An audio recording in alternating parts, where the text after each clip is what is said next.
Hello viewers, আসসালামু আলাইকুম। কেমন আছেন সবাই? এই তো মুরগিটা কেটে ধুয়ে নিলাম। এখন আমি রান্নার করব। মুরগিটা রান্নার কাজে ব্যস্ত থাকব। সঙ্গে থাকবেন কিভাবে আমি মুরগিটা রান্না করি আজকে। মাংস রান্না করার আগে এখানে আমি প্রথমে শাকটি বসিয়ে নিচ্ছি। এটা হচ্ছে হেলেঞ্চা শাক।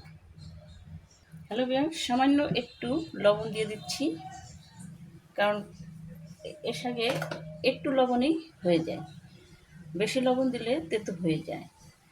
এই শাকটা অনেক নরম এবং সফট। আমি চুলাটা জ্বালিয়ে দিচ্ছি, চুলাটা ওপেন করে দিলাম। হ্যালো ভিউয়ার্স, আমার শাকটা আমি চড়িয়ে দিচ্ছি। এখন আমি মাংসটা রান্না বসিয়ে দিব। কিভাবে আমি রান্নাটা কমপ্লিট করি দেখতে থাকুন। এখানে তেজপাতা আর সামান্য একটু জিরে ভেজে নিচ্ছি। এটা আমি সম্পূর্ণ বেটে দিব।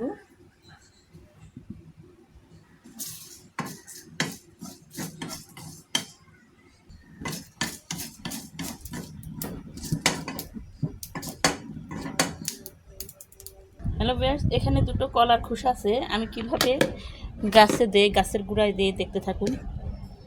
কলার খোসাগুলো এভাবে ধরে আমি একটা ছোট কেচি দিয়ে এভাবে আমি ঠিক কেটে দেব।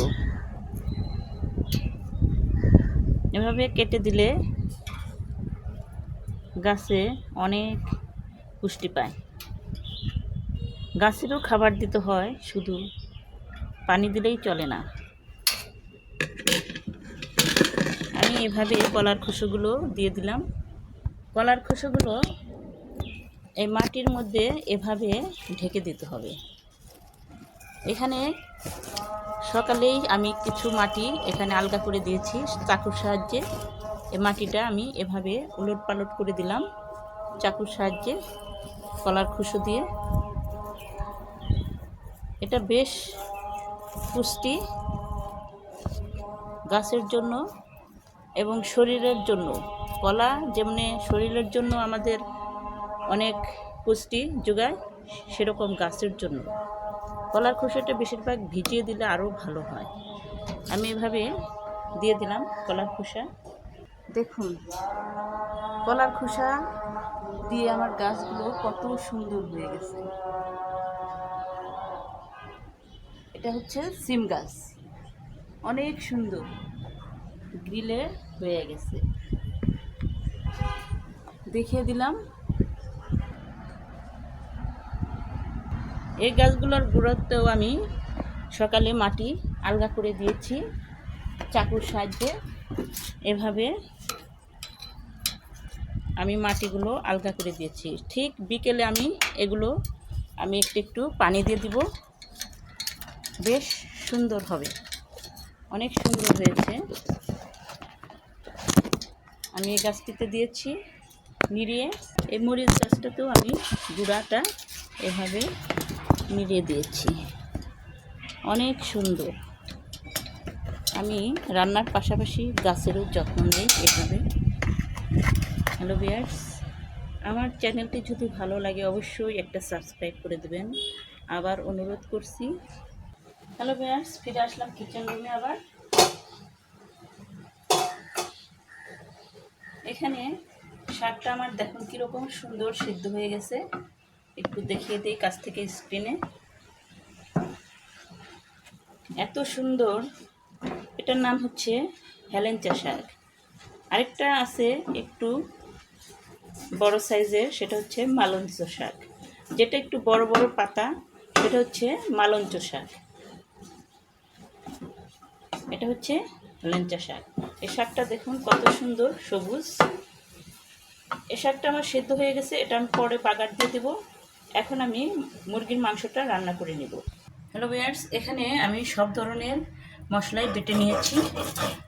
এখানে আদা, রসুন, তেজপাতা, জিরে, সব ধরনের কাঁচামরিচ, শুকনো মরিচ,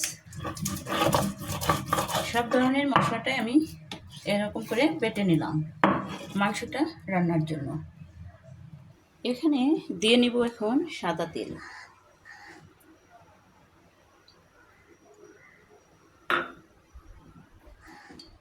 এখানে কিছু পেঁয়াজ কুচি করে রেখেছি, দিয়ে দিলাম। দিয়ে দিচ্ছি এখানে একটা তেজপাতা,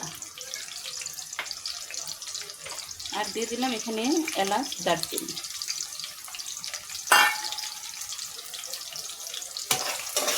ভালোভাবে নাড়াচাড়া করে নিই। দিয়ে দেবো এখানে বাটা আমার সব মশলা, দিয়ে এটা আমি ভালোভাবে কষে নিই।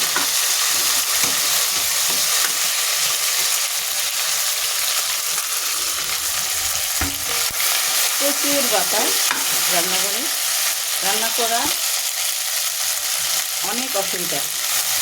বাতাসে এত বাতাস যে চুলোর চালটা নিভে যায় বারবার। চুলাটা শুধু অন করে নিতে হয়। যেরকম বাতাস সেরকম রৌদ্র উঠেছে আজকে। সামান্য পানি, আমি মশলাটা ভালো করে কষিয়ে নিব।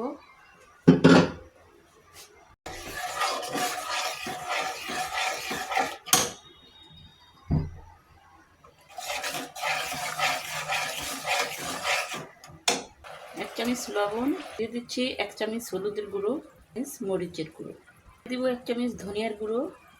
দেখুন মশলাটা কত লবণীয়।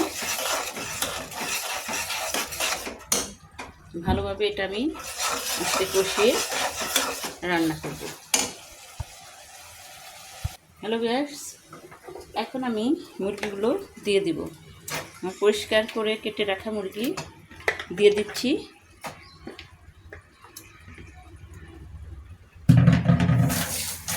অনেক লোভনীয়,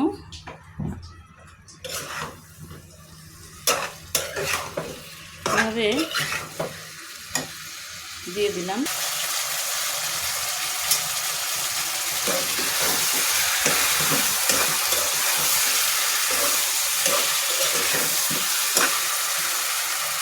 দিয়ে দিব এখন কেটে রাখা আমার আলুগুলো।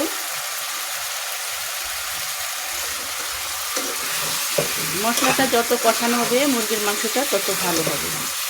আমি শুধু মশলাটা বেটে, সম্পূর্ণ মশলা বেটে আমি কষিয়ে নিচ্ছি। আমি যেভাবে রান্না করি আমার মতো করে আমি রান্না করি। অনেকেই অনেক রকম করে রান্না করেন, কিন্তু এভাবে রান্না করে খেয়ে দেখবেন কীরকম লাগবে। অবশ্যই কমেন্ট করে জানাবেন।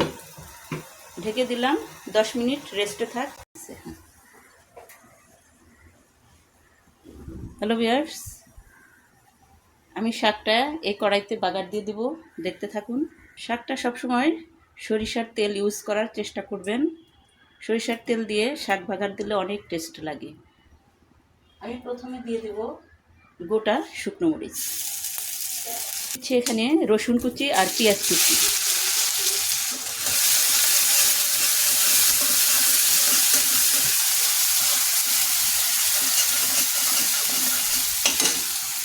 হ্যালো ভিউয়ার্স, দিয়ে দেব এখন আমি শাকগুলো।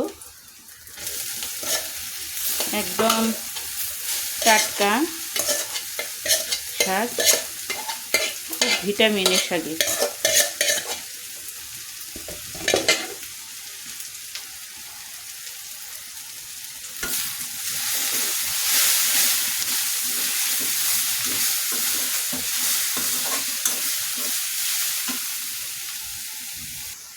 শাকগুলো এভাবে আমি বাগার দিয়ে নিলাম। হ্যালো ভিউয়ার্স, শাক রান্না কেমন হলো অবশ্যই কমেন্টে জানাবেন। এখন আমি মাংস রান্নাতে দিয়ে দেব এই যে জিরে গুঁড়ো করে রেখেছিলাম, সেই জিরেটা দিয়ে দিলাম। জিরেটা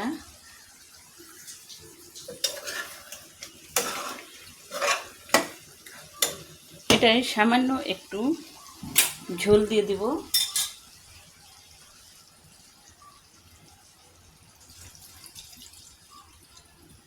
মাংসটা যেহেতু আমার অনেক কষানো হয়ে গেছে, এর জন্য আমি ঝোলটা একটু কম দিয়ে দিলাম। ঢেকে দেবো এখন।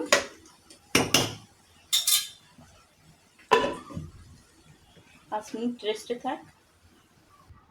হ্যালো ভিউয়ার্স, মাংসের রূপটা দেখি কীরকম হয়েছে।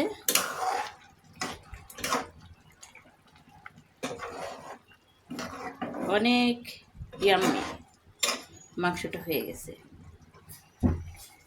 আমার রান্নাটা আজকে কমপ্লিট হলো। কীভাবে কমপ্লিট করলাম অবশ্যই দেখে নিয়েছেন। আজকে তাহলে এ পর্যন্তই, পরের ভিডিও নিয়ে আবার আসবো। আল্লাহ হাফিজ। আসসালামু আলাইকুম ওয়া রাহমাতুল্লাহ।